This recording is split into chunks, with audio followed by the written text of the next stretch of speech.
Alors on va créer un nouveau document, toujours format A4 horizontal, A4 paysage, pas de page en vis-à-vis, pas de bloc texte principal. Et alors dans cette page A4, nous allons mettre des photos d'animaux. Et le but, c'est que quand on survole l'image de l'animal, elle s'agrandit un peu et ça produit le son d'animal.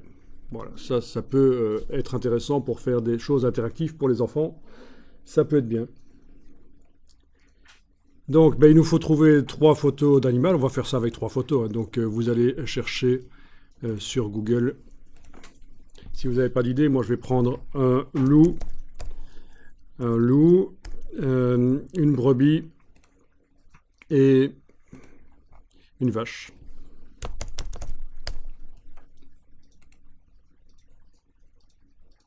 Tant qu'à faire, je vais chercher des images que j'ai le droit d'utiliser. Tout à l'heure, j'ai utilisé le système des Creative Commons pour trouver des choses que j'avais le droit d'utiliser.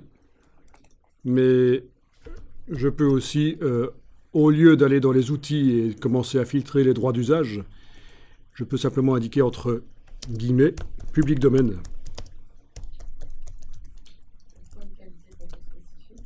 La qualité de la photo n'a pas d'importance ici, parce que de toute façon, c'est pour un affichage sur écran, donc la plupart des photos devraient fonctionner. On a moins besoin de pixels que quand on fait l'impression, en fait.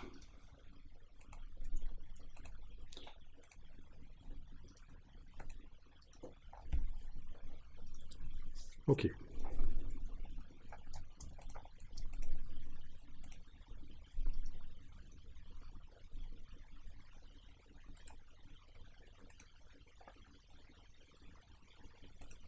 Alors, garder les choses bien cloisonnées sur le disque dur, c'est-à-dire que pour le document ici, ouais, ce serait peut-être bien de faire un autre document sur le bureau.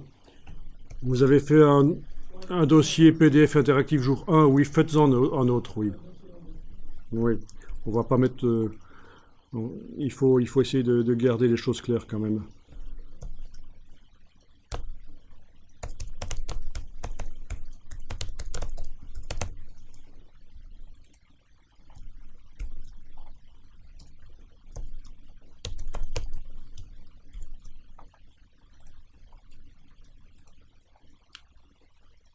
Alors idéalement, on devrait utiliser des images au format Photoshop, mais des JPEG, ça ira. On ne va pas les corriger au niveau des couleurs, donc c'est pas très grave qu'elles soient en format JPEG.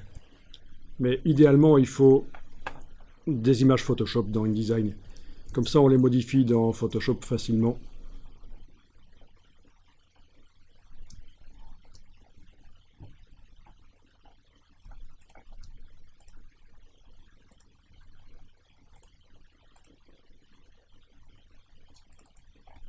Le fait d'avoir indiqué public domaine entre guillemets ne me garantit pas qu'il s'agit vraiment d'images du domaine public. Donc il faudrait normalement aller vraiment vérifier sur la page qui contient l'image pour savoir si elle est du domaine public ou pas.